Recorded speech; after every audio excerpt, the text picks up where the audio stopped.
नमस्कार, मैं मिलन Patel, registered pharmacist, आपका हार्दिक स्वागत करता हूं आपके अपने YouTube channel health and medicine Hindi में।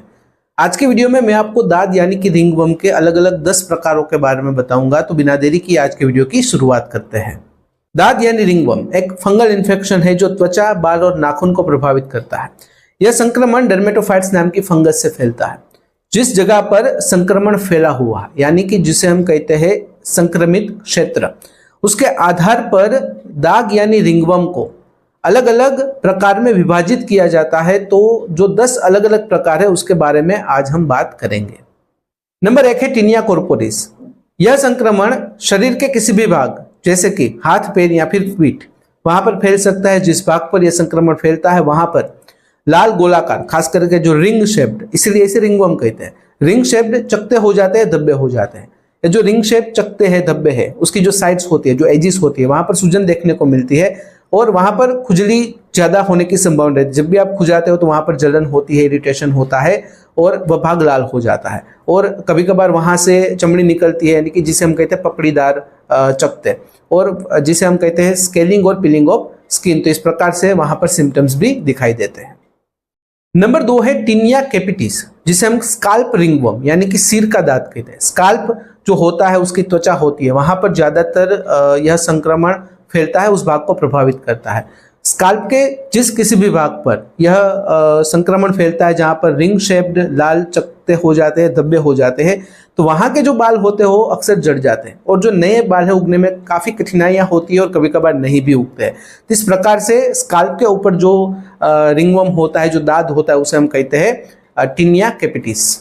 नंबर 3 है टीनिया पेडिस यानी कि पैरों का दांत, जिसे एथलेट्स फीट भी कहा जाता है। यह संक्रमण पैरों में खास करके उंगलियों के बीच में फैलता है। उंगलियों के बीच में जो त्वचा होती है वहां पर बहुत ही ज्यादा मात्रा में खुजली होती है, जलन होती है, इरिटेशन होता है, वहां की खुजली निकलने भी लगती है। जब भी आप वहां पर खुजाते हो तो त्वचा लाल रंग की हो जाती है। देखिए, जो लोग बहुत ही ज्यादा समय के लिए जूते पहने रखते हैं, कसकर जूते पहने रखते हैं, मोजे पहने रखते हैं, पैरों में बहुत ही ज्यादा गर्मी होती है, पसीना होता है, तो ऐसे लोगों में ज्यादा देखने को मिलता है। टीनिया पेडिस को एथलेट्स फीट इसीलिए कहा जाता है कि जो एथलेट्स होते हैं, जो रनर होते हैं, जो लोग किसी ना किसी स्पोर्ट एक्टिविटी के साथ जुड़े हुए होते हैं, तो वो लोग कस के अपना जूता बांधते हैं ताकि जो खेल है उसके दौरान जूता निकल ना जाए। और खास करके वो लोग मोजे भी पहने रखते हैं, ज्यादा समय के लिए पहने रखते हैं, इसलिए पसीने की वजह से पैरों की जो उंगलियां होती है उसके बीच में फंगल इन्फेक्शन हो जाता है। इसीलिए टीनिया पेडिस को एथलीट्स फीट भी कहा जाता है। नंबर 4 है टीनिया क्रूरिस यानी कि जांघों के बीच होने वाला दांत। यह संक्रमण जांघों के बीच जो अंदरूनी सतह होती है, जो ग्रोइन एरिया होता है, जो नितंब का एरिया होता है, वहां पर ज्यादा फैलता है। इस संक्रमण के अंतर्गत त्वचा पर लाल चकते हो जाते हैं, धब्बे हो जाते हैं, वहां पर बहुत ही ज्यादा मात्रा में खुजली होती है और जब भी आप खुजाते हो तो इरिटेशन, जलन वगैरह होता है और यह जो त्वचा है बहुत ही ज्यादा मात्रा में लाल हो जाती है।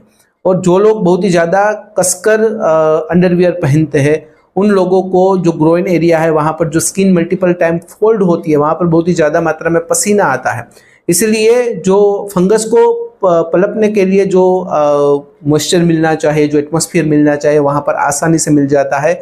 तो ये जो क्षेत्र है, जो जांघों का एरिया है, जो ग्रोइन एरिया है, जो नितंब का एरिया है, वहां पर यह संक्रमण बहुत ही ज्यादा मात्रा में फैलता है।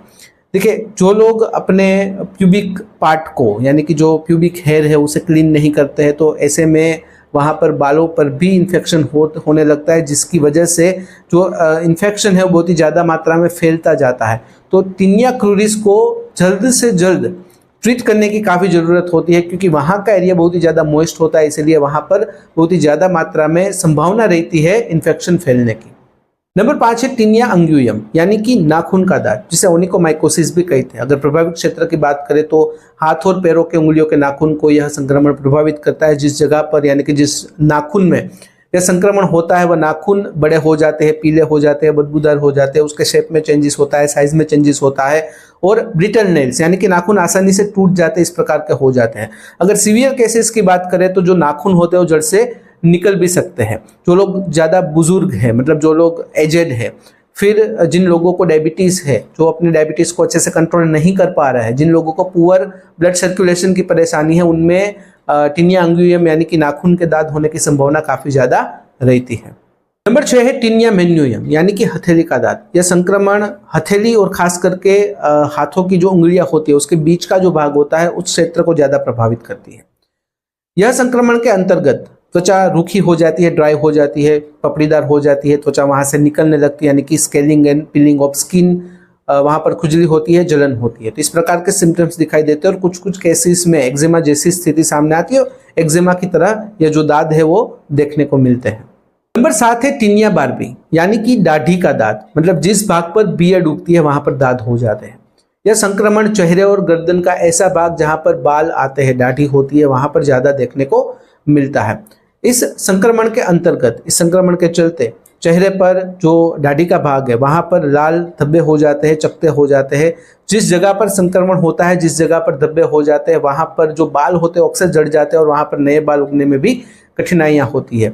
खास करके पुरुषों में ऑब्वियस बात है कि पुरुषों को बियर्ड होती है तो पुरुषों में ही ज्यादातर केसेस में देखने को मिलता है। लेकिन ऐसे लोग जो जानवरों के साथ संपर्क में होते हैं तो जानवर बहुत ही ज्यादा क्लोज कांटेक्ट में होते हैं, जानवर में अगर इस प्रकार का कोई फंगल इन्फेक्शन है तो फिर आपको हो सकता है। तो महिलाओं को भी, जो महिलाएं ज्यादा जानवरों के साथ संपर्क में होते हैं उन्हें भी टिनिया बार्बी हो सकता है। नंबर 8 है टिनिया वर्सिकलर यानी कि पीठ का दांत।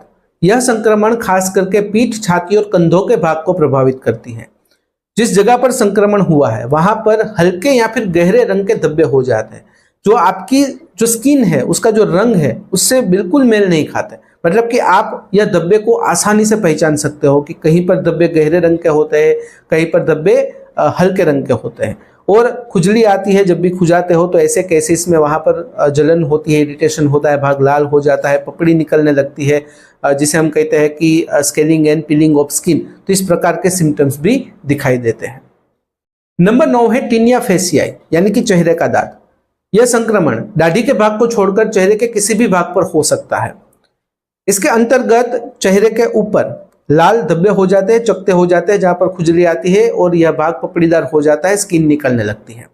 और कुछ केसेस में यह जो धब्बे होते हैं, जो संक्रमण होता है वो एक्जिमा और रोजेसिया जैसे दिखाई देता है। नंबर 10 है टिनिया इम्ब्रिकाटा जिसे टोकलाव रिंगवर्म भी कहते हैं। यह संक्रमण शरीर के बड़े हिस्से को प्रभावित करता है। अगर बड़े हिस्से की बात करें, अगर पीछे की बात करें तो गर्दन से लेकर पीठ से होकर नितंब तक का हिस्सा। अगर आगे की बात करें तो दाढ़ी से जो गर्दन है, दाढ़ी से नीचे गर्दन से लेकर छाती से होकर पूरे पेट का हिस्सा।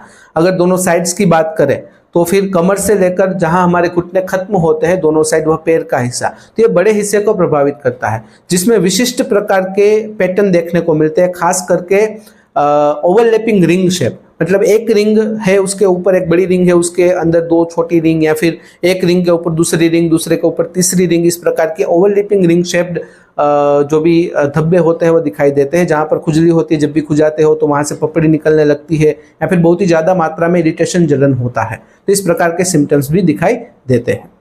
यह थी जानकारी दाद यानी रिंगवर्म के 10 अलग अलग प्रकारों के बारे में। अगर इस वीडियो से रिलेटेड कोई भी सवाल है तो आप कमेंट में बेझिझक पूछिएगा। अगर कमेंट में आप अनकंफर्टेबल है तो डायरेक्टली मुझे मेल कर सकते हो qa.ham@gmail.com पर। तो फिलहाल इस वीडियो में बस इतना ही। आज का वीडियो ध्यान से देखने और सुनने के लिए आपका धन्यवाद। जय हिंद, जय भारत।